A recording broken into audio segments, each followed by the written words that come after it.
Hello everyone, आज हम section 21 को पढ़ेंगे। सेक्शन 21 में जज और मजिस्ट्रेट की टेस्टिमनी की बात की गई है, यानी कि क्या जज और या फिर मजिस्ट्रेट टेस्टिमनी दे सकता है, यानी गवाही दे सकता है। तो यहाँ पर ये सेक्शन हमको यही बता रहा है। तो सबसे पहली बात, आप इस बात को हमेशा ध्यान रखिए, ये तो एक कॉमन सेंस की भी बात हम कह सकते हैं कि यहाँ पर ये सेक्शन ये कह रहा है कि कोई भी मजिस्ट्रेट हो या कोई भी जज हो तो उसको कंपेल नहीं किया जाएगा एविडेंस यानी कि टेस्टिमनी देने के लिए कि वो आए और आकर के क्या करे, इन बातों का जवाब दे। ठीक है, यानी कि इन क्वेश्चंस का आंसर दे। तो ऐसा जज के साथ या मजिस्ट्रेट के साथ नहीं किया जाएगा, उनको नहीं कंपेल किया जाएगा, उनको विवश नहीं किया जाएगा। आप ध्यान रखिएगा।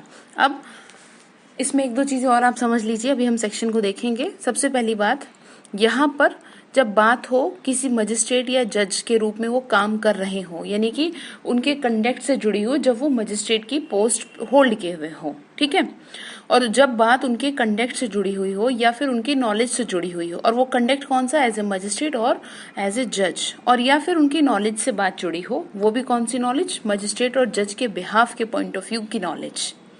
तो जब जज और जो मजिस्ट्रेट है, जो उसको मिली हुई है नॉलेज, जो उसके पास है, तो जब वो एज ए जज और मजिस्ट्रेट एक्ट कर रहे हैं, ठीक है, यानी कि अपनी पोस्ट पर बैठे हैं, अपनी कुर्सी पे बैठे हैं, वो एक्ट कर रहे हैं कोर्ट में, तो ऐसी जो बात है, तो ऐसी जो जानकारी है या फिर ऐसा कंडक्ट के बारे में मजिस्ट्रेट को या जज से किसी भी तरह का कोई सवाल नहीं किया जाएगा। आप इस बात को ध्यान रखिएगा। इसमें जो आपको एग्जाम के पॉइंट ऑफ व्यू से ध्यान रखना है ना, वो यही रखना है।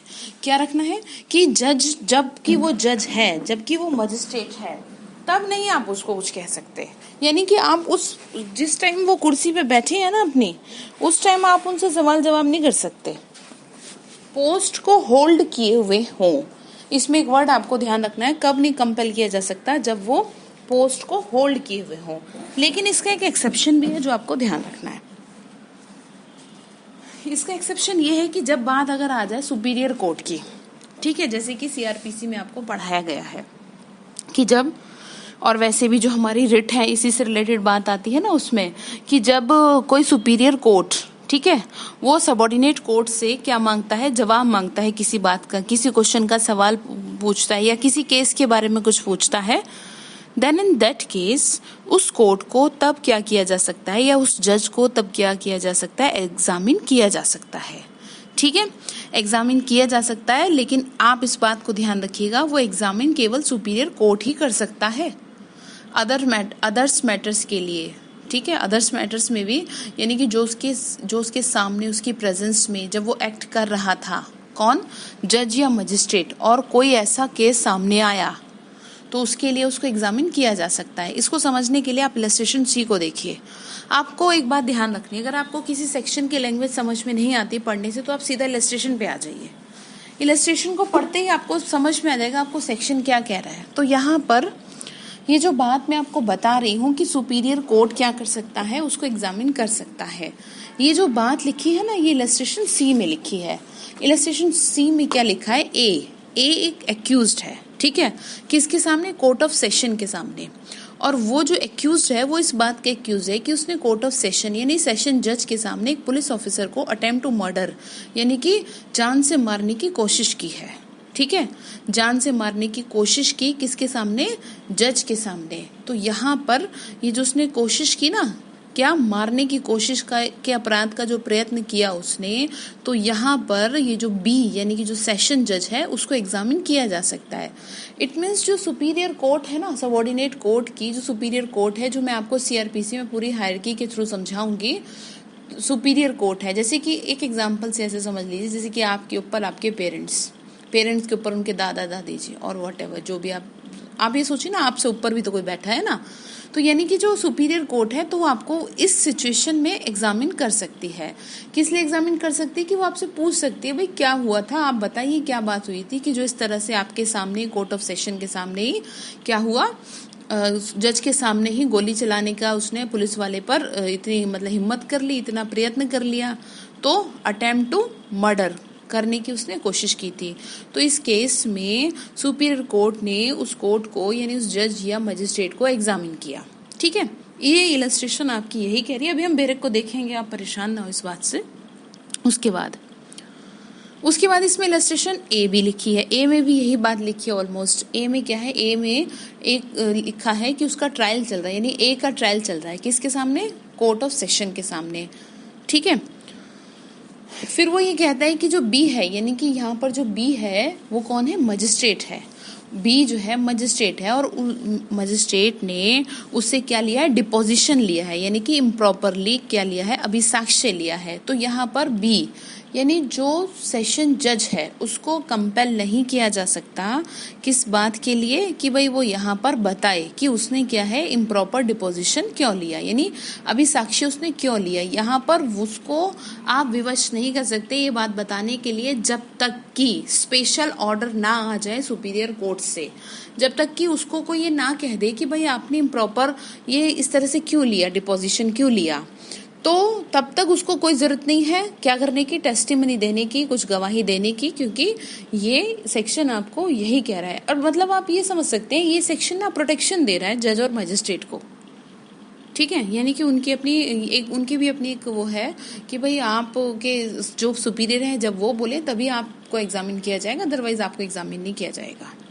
अब इसमें जो इलस्ट्रेशन बी है उसमें क्या लिखा है, इलस्ट्रेशन बी में भी यही लिखा है कि एक एक्यूज्ड है मजिस्ट्रेट के सामने एक्यूज्ड है और मजिस्ट्रेट के सामने उसने क्या किया, फॉल्स एविडेंस दिया था, ठीक है। किसी भी केस का उसने फॉल्स एविडेंस दिया, तो यहाँ पर इस बात के लिए जो बी यानी कि जो मजिस्ट्रेट है से कोई जवाब सवाल नहीं होंगे जब तक कि स्पेशल कोर्ट से ऑर्डर ना आ जाए, ठीक है।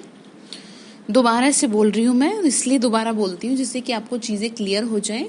कई लोगों को लगता है कि दो बार क्यों बोलते हैं एक ही बात को बार बार बोलने का मतलब यही होता है कि चीज़ें आपको वर्ड टू वर्ड समझ में आ जाए, क्योंकि ये जो पूरा लॉ है ना ये कॉन्सेप्ट पे बेस्ड है।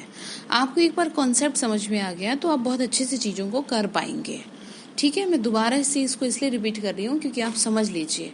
ए एक्यूज्ड है मजिस्ट्रेट के सामने, ठीक है, उसने फॉल्स एविडेंस दिया था, तो यहाँ पर इस बात के लिए बी मजिस्ट्रेट से कोई सवाल जवाब नहीं होंगे जब तक कि क्या ना किए जाए, स्पेशल ऑर्डर ना आ जाए कोर्ट से, तब तक किसी तरह का कोई भी सवाल नहीं किया जाएगा।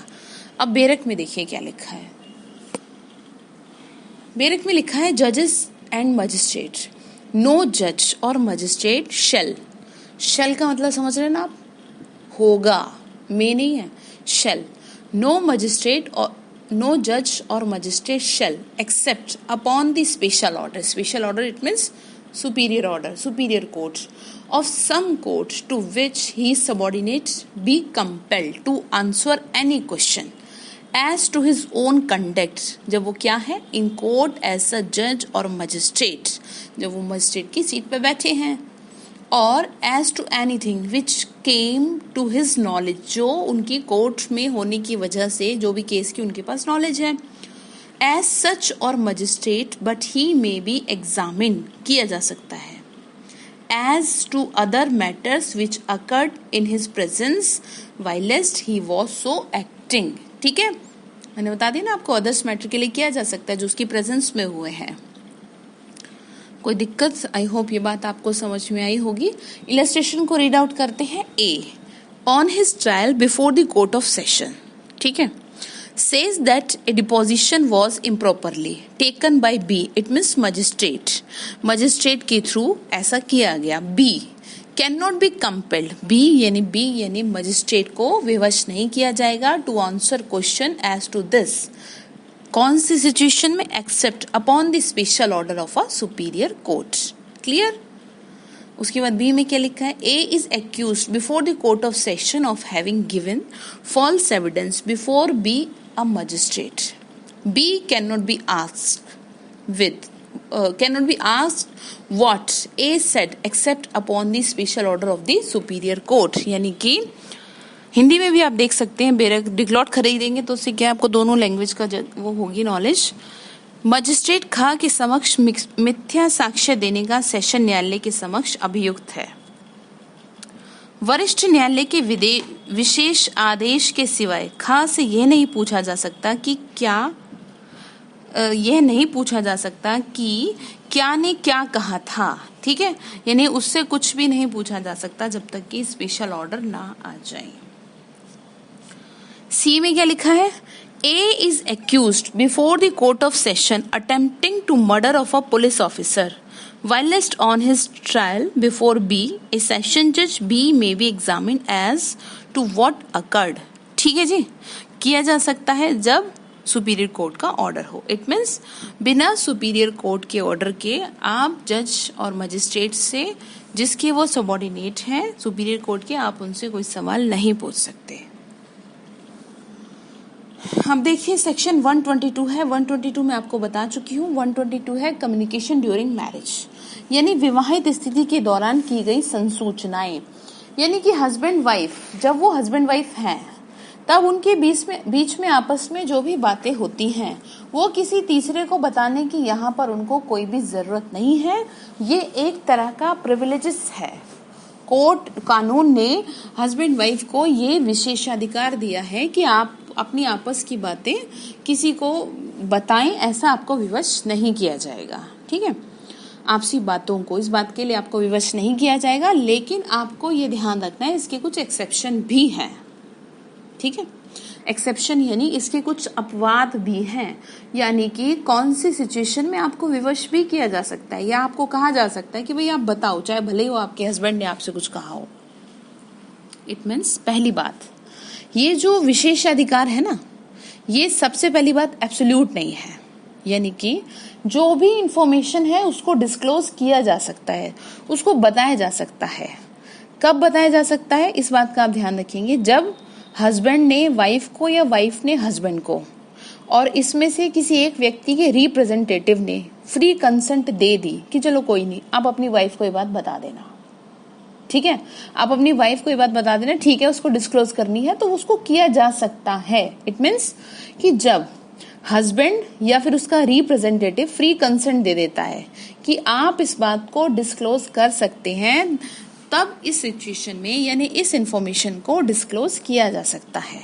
ठीक है, या तब डिस्क्लोज किया जा सकता है कि जब जो डिस्प्यूट है, सपोज दोनों के बीच में है, केस दोनों के बीच में चल रहा है, इट मीन्स हस्बैंड वाइफ के बीच में ही जब केस चल रहा है तो भी डिस्क्लोज किया जा सकता है कि भाई मेरे हस्बैंड ने मुझसे ये बात कही थी, और वाइफ भी कह सकती है और हस्बैंड भी कह सकता है कि भाई मेरी वाइफ ने मुझसे ये बात की थी, जहां बात दोनों के बीच की कोई तीसरा ना हो। और तब भी डिस्क्लोज किया जा सकता है कि जब मान लो कि जो वाइफ है, जो हस्बैंड है, हस्बैंड ने वाइफ के अगेंस्ट कोई क्राइम कमिट किया, ठीक है, तो यहाँ पर जो भी हुआ, जो भी कम्युनिकेशन हुई उनकी, जो ड्यूरिंग मैरिज की थी, तो उसको डिस्क्लोज किया जा सकता है। इस बात का आप ध्यान रखिएगा। लेकिन इसमें जो आपको ना स्पेशली ध्यान रखना है, वो क्या ध्यान रखना है कि डिस्क्लोज आपकी बात, वैसे तो आपको कह दिया जी आपको प्रिविलेजेस मिला हुआ है, आपको जरूरत नहीं है, लेकिन ये जो प्रिविलेजेस है ना, ये आपको स्पेशली किस चीज के लिए बांधते हैं। एक तो आपको ये देखना है ड्यूरिंग मैरिज, इसमें एक वर्ड आता है ड्यूरिंग मैरिज, यानी शादी के दौरान। अब शादी से पहले या शादी के बाद या डाइवोर्स के बाद के लिए ये सेक्शन आपको कुछ इम्पोर्टेंट बात बता रहा है। ठीक है, यानी कि ये जो सेक्शन है ना, इसके जो प्रिंसिपल है, यानी कि जो ये बेस्ड होगा, या ये कहें कि ये कब एप्लीकेबल होगा, ये तभी एप्लीकेबल होगा जबकि ऐसी जो कम्युनिकेशन है ना वो ड्यूरिंग मैरिज की जाती है। यानी कि जो ड्यूरिंग मैरिज जो आपकी कम्युनिकेशन है उसको प्रोटेक्ट करने के लिए इस सेक्शन को लाया गया, क्योंकि ये जो है एक पब्लिक पॉलिसी के ऊपर है कि नहीं तो ऐसे तो कहीं कुछ रहेगा ही नहीं हस्बैंड वाइफ के बीच में प्राइवेसी, है ना, तो उसको आप डिस्क्लोज नहीं कर सकते। लेकिन मैंने आपको एक्सेप्शन बता दिया कि या फिर तब डिस्क्लोज किया जा सकता है जब सूट दोनों के ही, मतलब दोनों के ही बीच में है कि हस्बैंड वाइफ ने या वाइफ ने हस्बैंड के अगेंस्ट कोई ऐसा काम किया, कोई ऐसा ऑफेंस किया, तो यहाँ पर जो भी कम्युनिकेशन जो उन्होंने ड्यूरिंग मैरिज की थी उसको वो डिस्क्लोज कर सकते हैं। यानी कि सपोज जो हस्बैंड है कुछ गड़बड़ करके आया है और वाइफ को बताता है, ठीक है, वाइफ को बताता है जी भाई मैंने ऐसे ऐसे किया, तो यहाँ पर आपको ये बात भी समझनी होगी, तो वहाँ पर उस चीज़ को डिस्क्लोज किया जा सकता है। लेकिन इसमें इम्पोर्टेंट पॉइंट क्या है, वो इम्पोर्टेंट पॉइंट मैं आपको आगे बताती हूँ कि क्या प्रोटेक्ट नहीं है इसमें। मैंने आपको बता दिया ड्यूरिंग मैरिज जो कम्युनिकेशन है वो प्रोटेक्ट की गई है इसके अंदर। अगर कम्युनिकेशन शादी से पहले की गई है या फिर शादी टूटने के बाद की गई है तो तब उस कम्युनिकेशन को सेक्शन 122 के अंदर प्रोटेक्शन नहीं मिलेगा। आप इस बात का ध्यान रखेंगे, ठीक है। अब एक क्वेश्चन ये आता है कि क्या जो विडो जो है वो क्या कर सकती है अपनी कम्युनिकेशन को जो उसके साथ जो हस्बैंड ने उसके साथ की है, यानी कि जब उसका हस्बैंड मर गया तो मरते समय उसने उससे कुछ कहा तो क्या वो बता सकती है, क्या वो डिस्क्लोज कर सकती है। तो आपको यहाँ पे यही समझना है कि एक केस में हेल्ड भी हुआ था कि विडो को ये राइट नहीं है कि वो जो भी कम्युनिकेशन उसकी की उसके मरे हुए पति ने कि वो उसको डिस्क्लोज करे। लेकिन अगर उसको जो उसकी कम्युनिकेशन थी, अगर उसका जो रिप्रेजेंटेटिव है उसे फ्री कंसेंट दे देता है, यानी कंसेंट दे देता है कि ठीक है भाई आप बता दो क्या था, तो उस कम्युनिकेशन को डिस्क्लोज कर सकती है। लेकिन आपको ध्यान ये रखना है कि फ्री कंसेंट होनी चाहिए कम्युनिकेशन को डिस्क्लोज करने के लिए। ये ना हो कि वह जबरदस्ती उसके ऊपर फोर्सफुली कि नहीं तू बता सबको कि क्या कहा था तेरे पति ने, ऐसे नहीं, ठीक है। फ्री कंसेंट होनी चाहिए किसकी, रिप्रेजेंटेटिव की, और इम्प्लाइड होनी चाहिए, इम्प्लाइड नहीं होनी चाहिए, एक्सप्रेस होनी चाहिए कंसेंट। इस बात का आप ध्यान रखेंगे। और इम्पोर्टेंट पॉइंट जो है इसमें वो ये है कि अगर कोई भी ऐसा एक्ट है, कोई भी ऐसा काम जो कि क्या है हस्बैंड ने किया और आ करके घर पे वाइफ को बताया कि जी मैं ना इस तरीके से मैंने ऐसे ऐसे किया और यहाँ गया, इस तरीके से मैंने चोरी की, ठीक है, तो इस कम्युनिकेशन को प्रोटेक्शन नहीं है अंडर सेक्शन 22। यानी कि अगर उसने कोई ऐसा एक्ट किया है कि जो हस्बैंड ने जो ऐसा एक्ट किया जो वाइफ को उसने बताया, तो जो वाइफ ने कोर्ट में जो स्टेटमेंट दी तो उसको प्रोटेक्शन नहीं है। आप इस बात का ध्यान रखिएगा, ठीक है। तो इस सेक्शन में इतनी ही बात बता रखी है। अब एक चीज और, अब हम देखते हैं बेरेक को। देखिए बेरेक में लिखा है communication during marriage, no person who is or has been married shall ध्यान रखेंगे compelled to disclose any communication made to him during marriage. इसमें जो वर्ड है ना आपको ध्यान रखना है, ड्यूरिंग मैरिज, अंडरलाइन करिए, by any person to whom he is or has been married nor shall be permitted to disclose, ठीक है। इट मीन्स कोई भी व्यक्ति जो विवाहित है, ये मैं बेरेक की लैंग्वेज पढ़ रही हूँ जिससे कि आपको चीजें क्लियर हो। कोई भी व्यक्ति जो विवाहित है या जो विवाहित रह चुका है, किसी भी संसूचना को जो किसी व्यक्ति द्वारा जिससे वो विवाहित है या रह चुका है या विवाहित स्थिति के दौरान जो उसने की थी, किसको, अपने हस्बैंड को या वाइफ ने या हस्बैंड ने वाइफ को प्रकट करने के लिए विवश नहीं किया जाएगा। यानी दोनों के बीच की बात क्या थी ये वो दुनिया को बताएं, इसके लिए उनको विवश नहीं किया जाएगा, ठीक है। और न ही वो किसी संसूचना को प्रकट करने के लिए उनको अनुज्ञात किया जाएगा। इंग्लिश में देख सकते हैं, by any person to whom he is or has been married nor shall be permitted to disclose any such communication unless the person who made it, जब तक कि और his representative in interest, क्या ना कौन ना consent they they, representative consents accepts in such between married person no or proceeding in which one married person is prosecuted for any crime committed against the other, ठीक है जी। यही लिखा है इसमें, जब तक कि वह व्यक्ति जिसने वह संसूचनाएं दी हैं या उसका हित प्रतिनिधि क्या ना दे दे, कंसेंट ना दे दे, सिवाय उन केसों के जो विवाहित व्यक्ति के बीच हों और उन कार्यवाहियों में जिनमें वह विवाहित व्यक्ति दूसरे के विरुद्ध किए गए किसी अपराध के लिए अभियोजित हो, तब तक की क्या नहीं है, परमिशन नहीं है कि आप उस चीज को बताइए, ठीक है। अब इसमें आपको ध्यान रखना है कि जो ध्यान देने वाली बात है वो ये है कि ये जो सेक्शन है ना, ये ऐसे मामलों में ही लागू होगी जो विवाह के जो समय हुई है, यानी कि जो ड्यूरिंग मैरिज कम्युनिकेशन हुई है। यदि एक व्यक्ति द्वारा दूसरे को जो है कम्युनिकेशन दी गई है, यानी सूचना दी गई है, जो उनके मध्य है, विवाह विघटन यानी डिसोल्यूशन के बाद दी गई हो, वो इसमें एप्लीकेबल नहीं होंगी। ठीक है, यानी डाइवोर्स के बाद की एप्लीकेबल नहीं होंगी यदि नहीं होती है। ठीक है, इसी प्रकार यदि विवाह के पहले पति या पत्नी कोई कम्युनिकेशन करता है तो उसे बताने के लिए उन्हें विवश किया जा सकता है। इस नियम का जो इलेक्ट किया गया, यानी इसको करने में यह सारवान नहीं है कि पति और पत्नी का जो संबंध है उस समय वर्तमान होना चाहिए जब साक्ष्य दिए जाने की अपेक्षा की जाती है। ऐसा नहीं है। मतलब ये कि जहां एक स्त्री को तलाक दिया गया है, यानी उसका डाइवोर्स हो गया, और दूसरा पति से विवाह, और उसने दूसरे पति से विवाह कर लिया, आप ध्यान से समझिएगा, उसे अपने पहले पति के जो अगेंस्ट है साक्ष्य देने के लिए बुलाया गया। ठीक है, कि वो है क्या करे, इसमें वर्ड यूज किया गया है प्रत्यक्ष काल में, यानी कि पहले के टाइम में जो उसने क्या क्या कम्युनिकेशन की उसको सिद्ध करे। तो ये निर्णय लिया गया कि वो ऐसा करने के लिए सक्षम है। ये जो मैं बात आपको बता रही हूँ, ये बात डिसाइड हुई थी किस चीज के लिए, किस केस में, एसजी वर्गीस वर्सेस टी प्रोनान 1970 के केस में। इट मीन्स वाइफ जो है वो उसको बता सकती है, वो तब बता सकती है कि जब उसका पहले पति के साथ क्या था, कम्युनिकेशन था, जब पहले उसका हस्बैंड था। ठीक है, आप इस बात को ध्यान रखिएगा, इसमें यही सारी चीजें बता रखी है। एक केस और था, राम भरोसे वर्सेस यूपी यानी उत्तर प्रदेश, 1954 का एक केस था।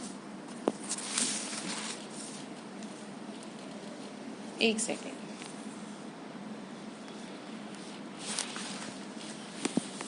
देखिए इस केस में जो बात की गई थी वो ये थी कि जो सेक्शन 122 है ना, यानी कि जो सेक्शन 122 ये बताती है कि जो याची है वो जो है याची अथवा पति को विवश नहीं किया जाएगा कि पति की जो कम्युनिकेशन है, कि जो पति ने उससे उसके बात की, पत्नी को या पति की जो कम्युनिकेशन है वो पति को देने के लिए विवश नहीं किया जाएगा। यानी इस धारा के अकॉर्डिंग जो विवाहित अवस्था में पति द्वारा अथवा पत्नी को अथवा पत्नी द्वारा पति को जो भी कुछ कम्युनिकेशन हुआ उसको न्यायालय में सिद्ध होने से रोक दिया गया। अभियुक्त को अपनी पत्नी के प्रति कथन से वह उसके आभूषण दे देगा, यह कि वह मृतक के घर था, ये एडमिसिबल है। ये जो मैंने आपको बताई ना बात, जो मैंने भी आपको थोड़ी देर पहले बोली कि ये जो प्रोटेक्शन कहाँ नहीं है, कि ये कोई ऐसा एक्ट वो करके आया, यानी कि जो हस्बैंड है वो उसका कुछ ऐसा करके आया और उसने वाइफ को बताया कि वो कहीं पर गया था चोरी करके। ठीक है, तो यहाँ पर वो जो बात उसने बताई, तो यहाँ पे उस बात को जो उसने बताया उसको इन्होंने क्या किया है, एडमिसिबल किया इस केस के अंदर। आई होप ये आपको बात समझ में आई होगी। बाकी अगर कुछ नहीं समझ में आया तो आप मुझसे कमेंट बॉक्स में पूछ सकते हैं, लेकिन आपको इसको 2 से 3 बार रीड करेंगे तो आपको और अच्छे से क्लियर होगी। ध्यान जो रखने वाली बात है वो ये है, कम्युनिकेशन ड्यूरिंग मैरिज। अब ड्यूरिंग मैरिज किसे कहा गया है, इस बात पे आप एनालिसिस करें अकॉर्डिंग टू सेक्शन और according to case law. Okay, बाकी आगे देखते हैं।